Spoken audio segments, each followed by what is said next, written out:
Hi, Sally. Hi, Pam. This is Learning Curve number 42, and I understand that you have some more things you'd like to share in continuing your sharing on training methods and things like that. So go for it. We'd love to hear whatever you have to say. Thanks, Pam. I really enjoyed doing the first Learning Curve the other day with telling everybody about their hands and how important they are and the pressure, and of course I thought of a million things afterwards that I wanted to include in that program. And I guess for today the thing that I want everybody to remember is after you take the time, and that's what it takes, is you have to take the time to develop your skills with your hands, and it lasts a lifetime. You don't ever lose those skills. You can be away from horses for 10, 15, or 20 years, but you never lose your hands. You may lose some other things, but along the way, but you're not going to lose the sensitivity that you take the time to develop into your hands. So having said that, the next thing that I want to tell you folks about is now that you have your hands going and you kind of know how to find the way to make your sensitivities and your pressures more aware for yourself, is your voice. And here at Blue Star, one of the things that we tell everybody is to talk to their horses. You can say whatever you want. They'll listen to every trouble that you have along the way. They know exactly how you feel by the tone of your voice. And in training especially, it's very important that we reassure our horses through our hands and through our voice. They're going to be coming into a lot of unusual circumstances along the way, and they're learning from us. So if we have a kind of a monotone voice as we're working with horses, and it doesn't make any difference whether it's just giving them a good rub down, picking up their feet, playing with them here and there, getting them to feel comfortable around you. They are listening to your voice, they're listening and looking at your body language, and they're feeling your hands. So always incorporate that, especially with the young horses, because this is where they're going to start getting their strong bonds with you and feel secure. And security and trust is a huge part in training horses, and especially the driving horses. Now, a lot of you folks have probably trained or had some part of training or teaching your horse as far as riding. And all of those disciplines are wonderful. They're absolutely wonderful, and we can incorporate a lot of those same skills when we do the driving horse. But the driving horse is more intense. Now let's think about that for a second. When you are on top of a horse, you have your whole body that you can rely on for all of the different aids and the skills that you pass through your body into your horse to learn. But when you have the responsibility of teaching a driving horse not only how to drive, but for him to be a safe driving horse out in front of you. Because the only thing that you have when that horse is hitched to any kind of a vehicle, a cart, a wagon, a piece of farm equipment, is your lines and your tugs, and what's connecting you to that horse is really your hands. And if that horse isn't secure, terrible things can happen, not only to your horse, but to yourself.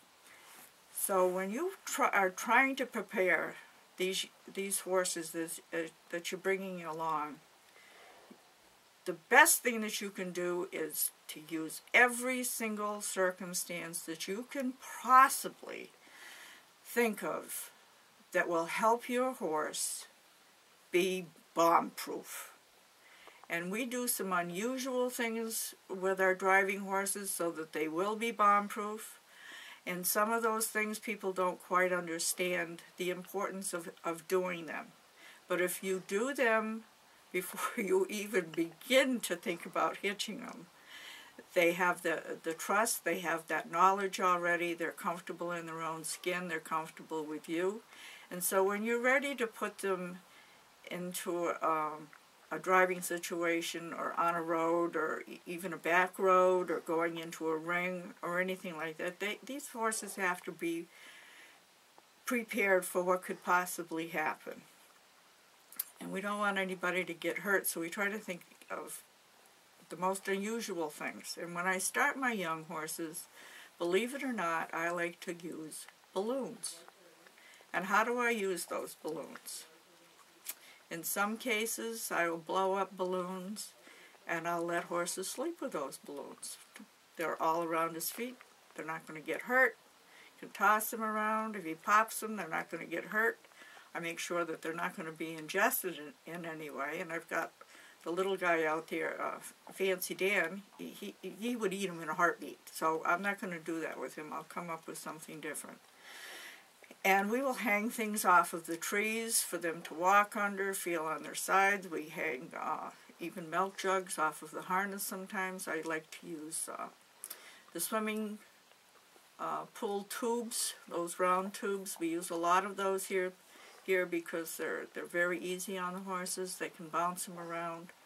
They don't seem to be startled by them at all, and they don't make any noise. So we start a lot of them off with that, and it could be that I put Dan with a whole bunch of those to sleep with it and knock around. Another thing that we'll be setting up here at the farm, and Justin uses all of these things too because we're training these horses to be safe, is a child swimming pool. If anybody has one out there that they can donate to Blue Star, I would appreciate it. We'll fill it full of empty milk jugs or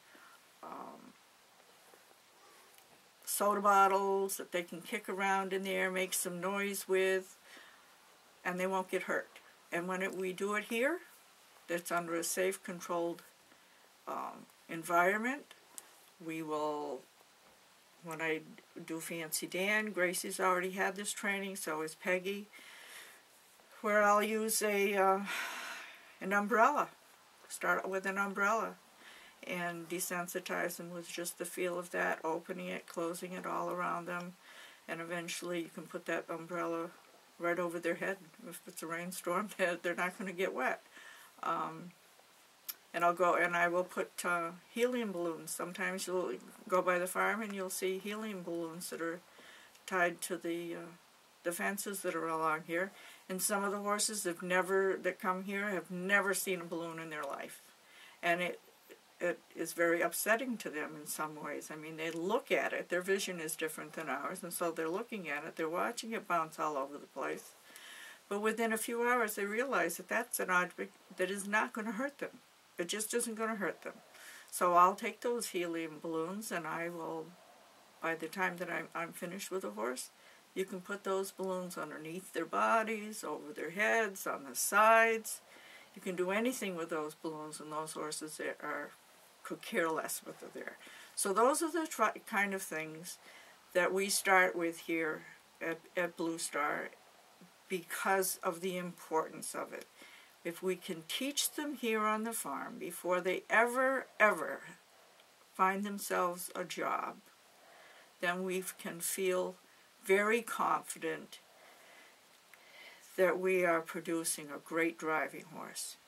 Now Gracie and Peg and Mike just recently did a live nativity at Christmas time over in Chicopee.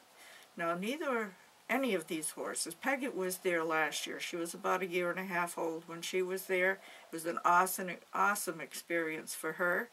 And so this year we took her back, and we also took Mike, and we took Gracie. Now this is Gracie's first time off of the farm. That filly jumped in the trailer like it was her stall. She rode beautifully, never got sweated up, upset. She was eating hay out of the hay bag when we arrived. She unloaded very nicely. And here are 3 young horses. The oldest one may be 5. With a good 150 or 200 people that were around them, circling them, loving on them, just doing, and a lot of them children running here and there. Not one of these horses stepped out of line. They were really, really beyond my dreams of thinking what their possibilities could be and will be. And because of experiences like this, when they're positive, and that horse feels so comfortable in its own skin that it can do things like this, for a trainer, it's an A+ day. So we want all of the horses that we handle here at Blue Star to go out into the public with the greatest of confidence, because they're a representative of what we do here at Blue Star, what we have here at Blue Star, what we will have here at Blue Star.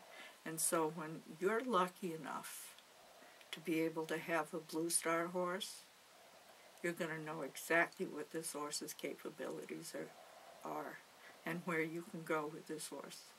So that kind of brings you up to date a little bit more after the pressure of the hands and using that.